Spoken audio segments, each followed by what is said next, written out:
Good morning, transformation team. This week we have Wellington back for our weekly transformation talks. Just a reminder to make sure that you have all other tabs closed in your Chrome browser for the best experience. And make sure you put your questions in the chat. We're eager to hear them, so ask right away. And with that, I'll pass it over to Wellington. Thank you very much, Meredith. We also have Tia with us in sort of the newsroom here together today. We're gonna certainly be engaging you in the conversation, which is why we want you to be certainly populating the chat with with what is on your mind. But I thought I might start by sharing some of the things that are on my mind these days, if that's okay with you. We had a really interesting week this week. We spent a couple days with our board of directors. We spent a lot of time talking about disruption. In fact, our innovation team did a great job on Wednesday walking the board through some of the technologies we're playing with and giving them a sense as to how we see these technologies evolving and perhaps becoming part of our future. And it was great.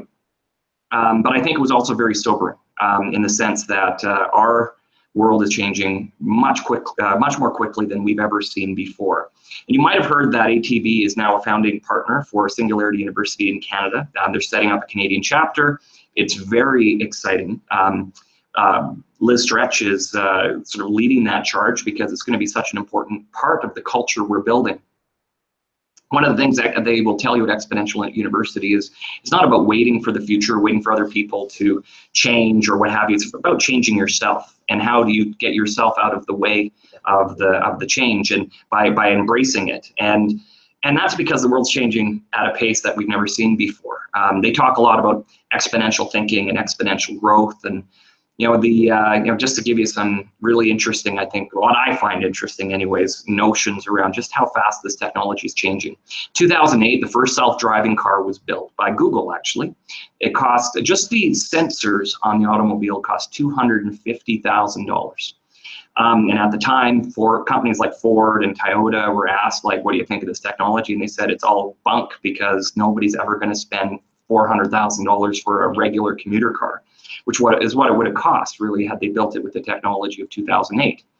But by 2013 or so, that technology was down to 100,000. Still, same question, who's going to spend that much money? Well, companies like Tesla started doing it and starting to embrace that technology. And although they're not fully self-driving cars, they're driving assisted cars. And but it's still 100,000 bucks, a lot of money just for the sensors. That's just sensors.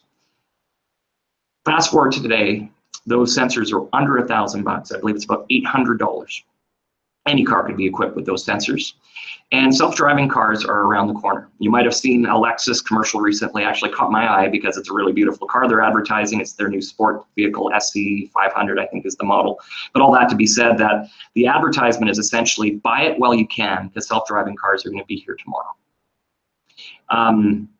And that's the world we're living in. So in just a decade, we're seeing a revolution in a 100-plus-year-old industry like the automotive sector.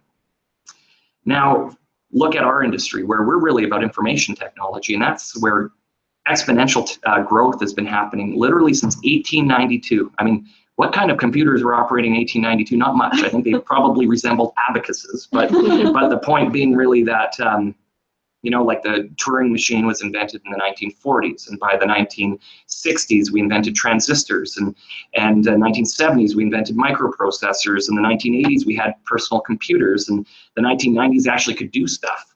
And fast forward to today, and for $1,000 you can buy a very powerful PC with a very fast chip. Well, they're saying that same computer you buy for $1,000 today probably will look very different in 10 years, but by the year 2030, it'll be as smart as the human brain. By the year 2050, $1,000 PC or whatever they are at that point in time, $1,000 will buy you the technology that's as smart as the human race with artificial intelligence. This is the world we're going into. And if you think, well, that sounds so hard to believe, it is hard to believe, but just think back 10 years ago. This month, Apple's going to be launching their iPhone 8. It's 10 years since they launched the iPhone 1, the very first model. And just think back to 10 years ago. When that iPhone came out, what was the best technology you could buy at that time? It was probably a BlackBerry. Probably you could get your email and calendar on it. That was about it. I do remember trying to go on the browser, and I would just want to throw my BlackBerry against the wall because it would take like 10 minutes to download like the Google search engine.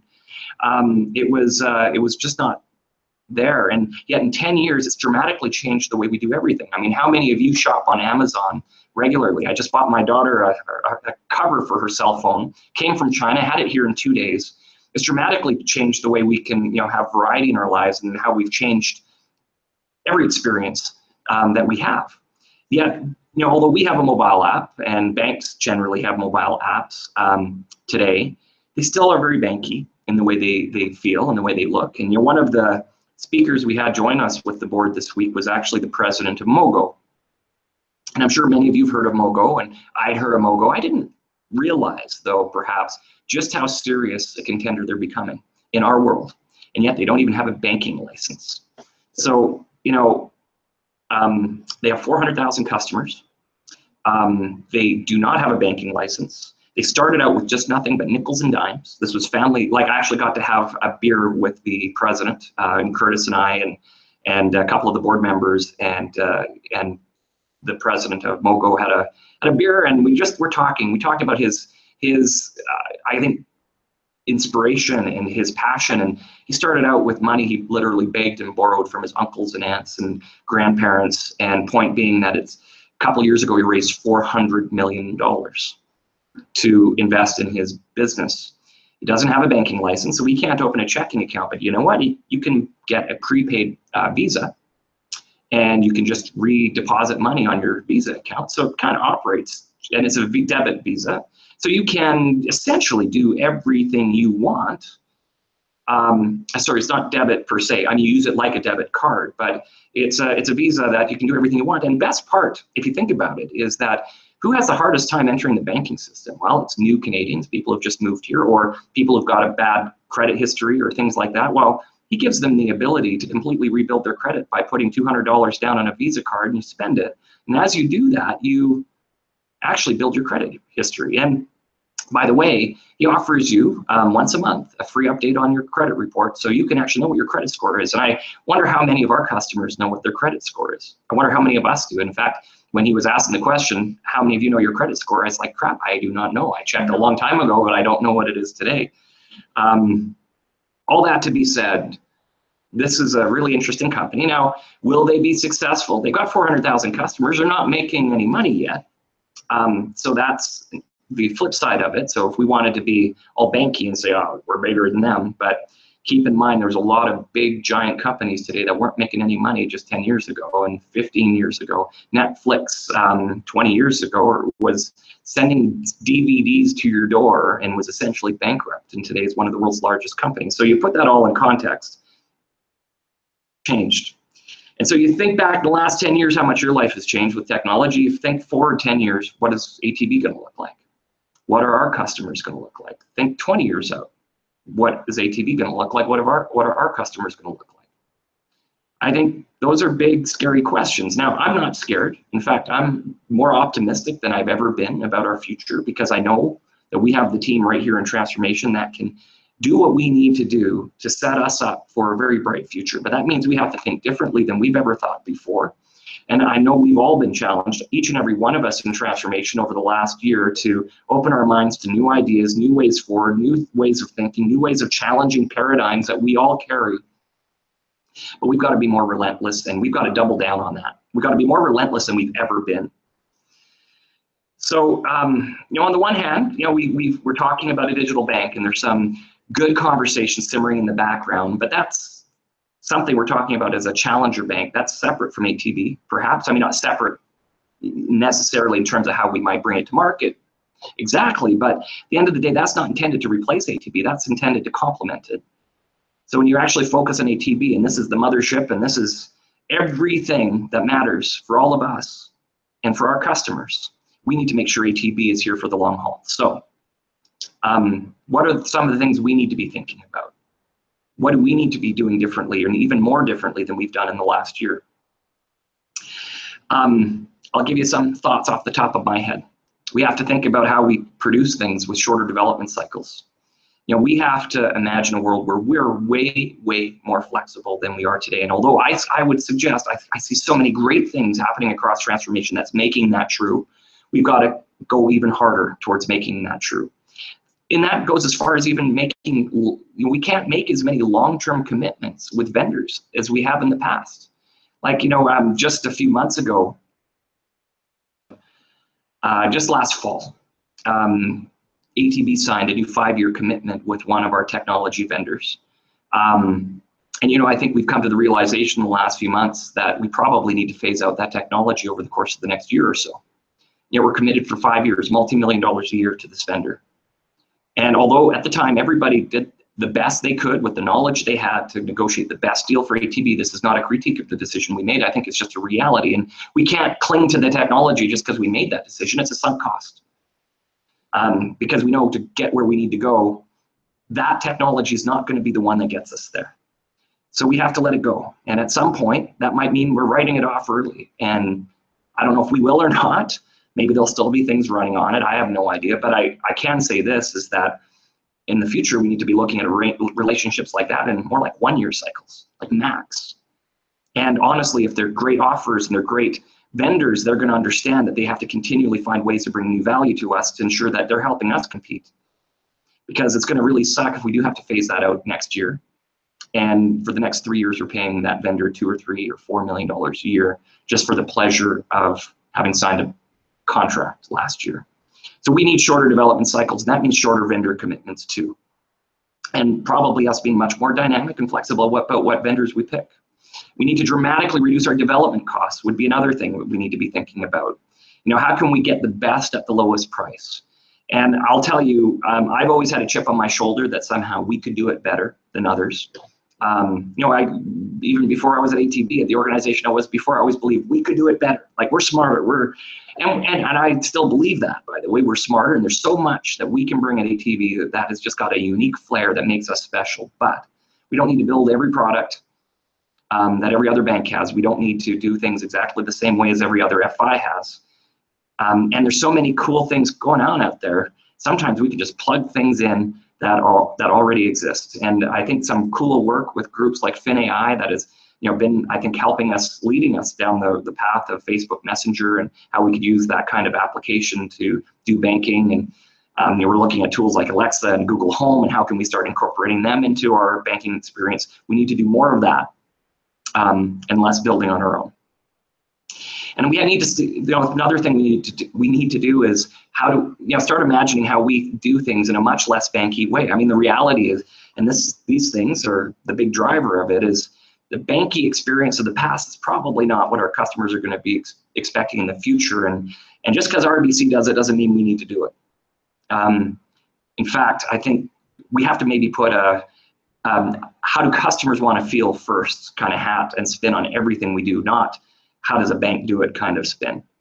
We need to embrace another item. So we need to embrace AI and bots more aggressively than we ever have before. At the end of the day, we run a very expensive business model at ATB, and we're entering a world where it's going to be a very different kind of business model. And I think will always be an expensive business model to an extent, because our strategy is around creating great customer experiences and what have you. But think about how many of us, all of us across ATB, are doing work that isn't really adding value to any customer anywhere. It's just getting work done. Well, AI and bots can help us get a lot of that work done, because I'll tell you, if there's one thing I know, is we don't have enough people at ATB. This is not a question of, do we have too many people? Can we get rid of people? This isn't that kind of conversation at all. It's for example, going back to this old example I've used with all of you 100 times is, takes us 40 minutes to open a checking account, maybe 30 if we're great. Imagine if we make it 4, and I know we're working on that, and a lot of you are working on that right now, but if it was 4 minutes, we're saving team members 36 minutes. They could actually have a conversation with our customer instead of just doing work of data entry. And the same is true across the organization. So anything we can do with technology to create time becomes value for customers. And we got to do more of that. And we will die as a business if 10 years from now we still have the equivalent, if there's 5,500 of us, and the equivalent of 1,500 people's time is spent, like not 1,500 people per se, but time of 1,500 people spent doing work that technology can do, that is time wasted for customers. And the last thing I think is, legacy systems are here, and that's true. But even they need to be put on shorter leashes. We need to be thinking around how we get the most out of the systems we've got and work with our vendors, our partners, and they're important partners to our future. But we need to be talking with them around how we expose their technologies to bring the most value to us and push them really hard, because they need to be all in on this journey too, because they're equally at risk, I think, like us, of not rising to the occasion if they don't. And maybe a spin on that as well is, what vendors do we want to align ourselves in the future? Like, if you think of a lot of great companies like Kodak, probably would have been great partners just 15 years ago, just 10 years ago, and they're gone.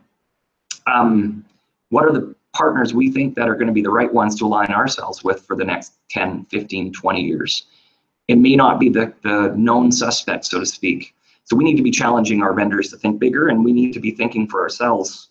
Like, the Googles of the world are probably more likely the future than others. So who do we want to be working with? So with all of that, I guess I'll finish with the manifesto was just honestly my Jerry Maguire moment. I remember many, many people coming to me back in around January, February, saying, not sure what to do, because we used to work in very much a directive way, and we're going to be adopting Agile. What do I do?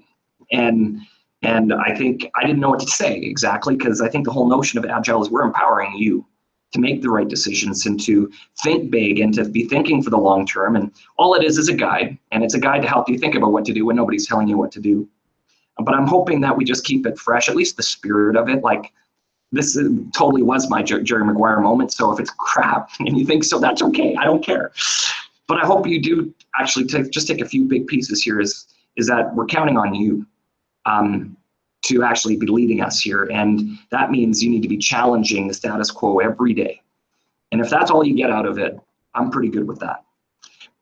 I'm going to end with this, and I'm going to open to the conversation. I hope we got some conversation going. Make no mistake, we're going to win. We're going to win. In fact, I was driving to work today, and I might have been listening to, what's his name, DJ Khaled. Khaled, is that it? Yeah. We're going to win. Like, ATV is going to win. But it's going to take every one of us to make that true. And I'm counting on you, and ATV is counting on you. We're all counting on you to make it true. So I want to know if you're in. So if you're in, I'd like you to put it in the chat box if you don't mind. But do we have any comments, Tia? Yeah, the chat's really busy, and if we can just scroll back up to the top. A great question that might actually just go back out to the transformation team, but for your thoughts, what products can ATV offer that help customers build or repair credit? It's a great question, and one I know the MasterCard team has been thinking about is, how do we get a prepaid MasterCard, or not prepaid, or a prepaid MasterCard, yes, and how do we get sort of cash-secured MasterCards approved more easily? And these are two things that one we don't offer, and one we're not very good at. But we visited the Red Deer branch in June, and one of the personal bankers said that was one of the biggest things she gets asked for, is we had so many people lost their jobs in the recession we had here in Alberta in the last couple of years, and now they got jobs again, but they don't qualify for a credit card because their credit got smashed when they lost their income. So they, customers who want to put $500 on deposit so they can have a MasterCard and actually, take customers out for lunch, or actually get a hotel or a rental car. But as they start to use those either prepaid cards or those cards where they have cash on deposit, securing those cards, they actually rebuild their credit. Actually, prepaid card doesn't rebuild your credit in the same way. Actually, it depends how it's built, and I think our team is thinking about that. But certainly a cash-secured MasterCard does. So we need to make that easy, right? I understand there's 91 steps to get a cash-secured MasterCard approved. And I tell you what, if they're giving us $500 or $1,000 on deposit, we do not need to ask them any questions other than, are you a terrorist? Yes, no, here's your card. So that's one example, but there's others. Like, I think Mogo, it's a really interesting app, and I would encourage anyone to go sign up for it, because I think these are the kinds of organizations tackling problems like that, and they're doing it in creative ways. And I by the way, I'm going to get carried away for a moment. we all need to be advocates for ATV because we rock, and we all have to be customers of ATV because we need to understand our products better than anyone. And we have to be. Like, this isn't a negotiable. This is just something we have to do. But it doesn't mean you can't go sign up for Mogul. I think as a member of the transformation team, you need to know what others are doing. So go sign up. Go open a bank account somewhere else and see what that experience is like. And then come open a bank account with us if you don't already have one and see what that experience is like. If ours isn't good enough, let's fix it. And let's work together to fix it. But there's lots of ways we can help. But I think ATV has a responsibility to Alberta to help Albertans rebuild their credit. Absolutely. Thank you. Just to jump in, sorry to interrupt, but when we asked if everyone was all in, I just checked and there's 260 people on the call, which is pretty good before a long weekend. And I'm pretty sure 260 comments came through. Love it. Thank you, guys. Thank you. So everyone is all in. You mentioned stopping by the Red Deer branch and talking with the folks there. How we live in our transformation team, in our transformation world, how else are we reaching out to the other teams at ATV and staying connected with them? Great question. Put you on the spot there. No, it's a good question. You know, like, we need to be listening. You know, we all have different perspectives depending where we sit across this organization. You know, whether you're in one of the AOEs, whether you're in one of the SSUs, and we have to be listening to make sure that we hear all the voices of our teammates, because they're smart people and they've got great, interesting perspectives. But we're in this unique, special spot in transformation where we can put that together and build an incredible view and context around what are the next best steps we need to take as a business. But that only works if we're listening. So one of the things the leadership team is doing is every time we have a quarterly meeting, we're asking the local branch where we're holding the meeting, we're trying to get out of the circle here so that we can get different voices. So we had our quarterly meeting in June in Red Deer. We had ours just last week in Canmore, and we're thinking next time we might do it in Vegreville. And the point is to get different voices around us. That's one thing that we're doing right now, but that's just the leadership team. We had the Day in the Life Challenge back in June. I think there was 53 or so team members in transformation took advantage of getting a day off to spend a day with a team member somewhere else. But I think we're reinvigorating that challenge, and we would really like everyone to spend a day with someone somewhere across ATV, just to hear what drives them crazy, what keeps them up at night. And finally, we're having transformation summits with every AOE and SSU over the course of the month of September. We have our first one later this morning with our risk team. And again, we're not asking for their laundry list of stuff they want us to build for them. In fact, transformation design defines, designs, and develops the technology for this organization based on an organizational view. But we're going to be listening to what keeps them up at night so that we can certainly bring that into our thinking and make sure that we're cognizant of it. So when it helps us put balance into the way we're working. And so we're going to be doing that with every SSU and AOE. And some of those meetings are going to be like all the leaders, like some of the AOEs have insisted all our leaders have to be there. So they're going to be big meetings.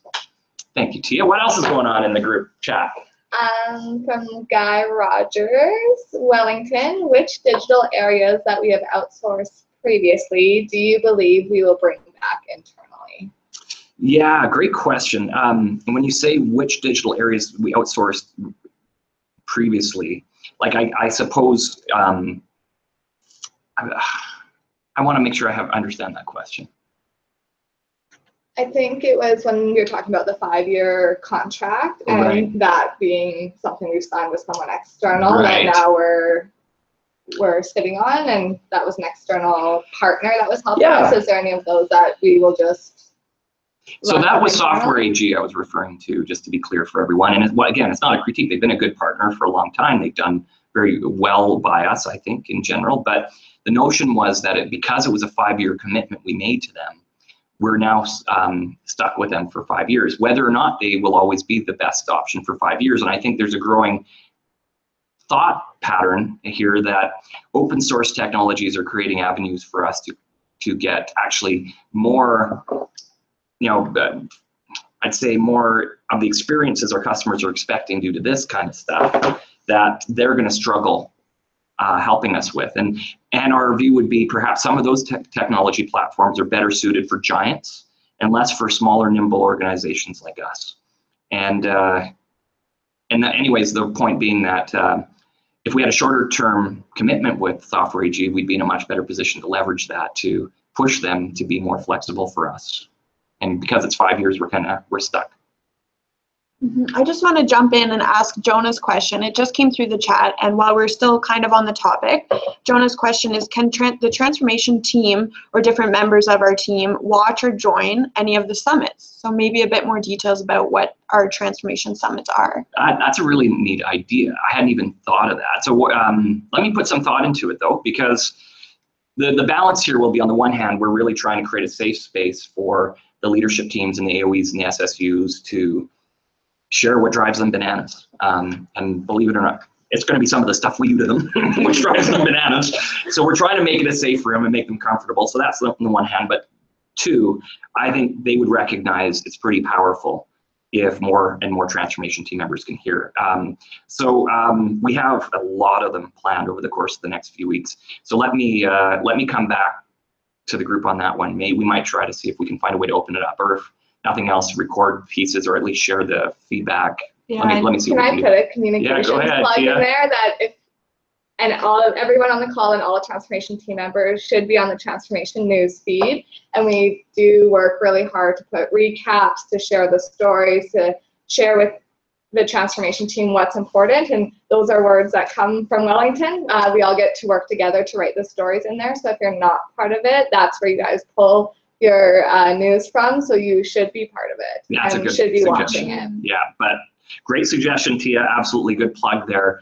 But let me see what we can do. We might find a way. If nothing else, maybe we can create some experiential. I was going to say exponential bursts, experiential bursts for some of our team members to join those conversations. Well, maybe not.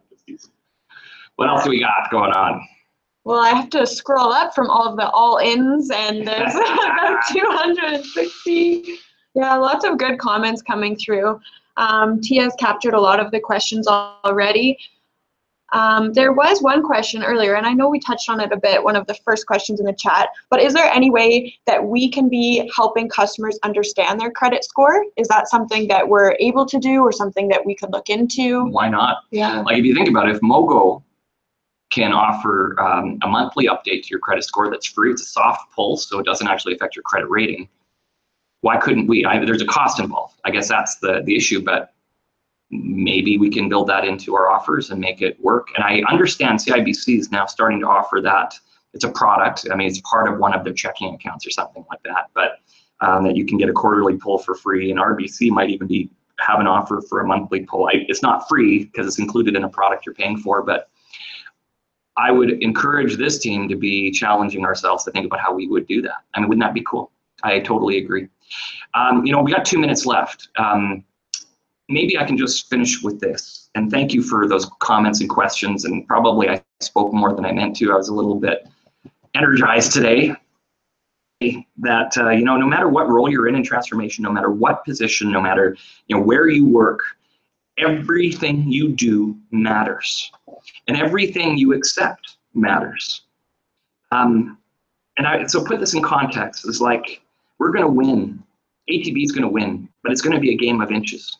It's not going to be one product that saves us. It's not going to be one app that saves us. It's going to be because every day we're doing things better and better and better. And if your role is how to reimagine the TSR process so we can get our team members rolling with technology faster when they join us, to you're right on the cutting edge of the payments field, making sure we have the right mix of new payment options coming to our business customers, our corporate customers, or our retail customers.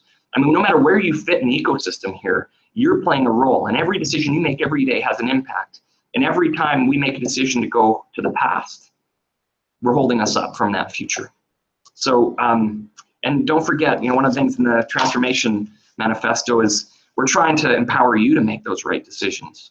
The hippos are hippos. We've got opinions, but they're not necessarily the right ones. So call us all out if we're making the wrong decision to move us forward, and we're going to come together and make this work. So, guys, with that, it's 9:29.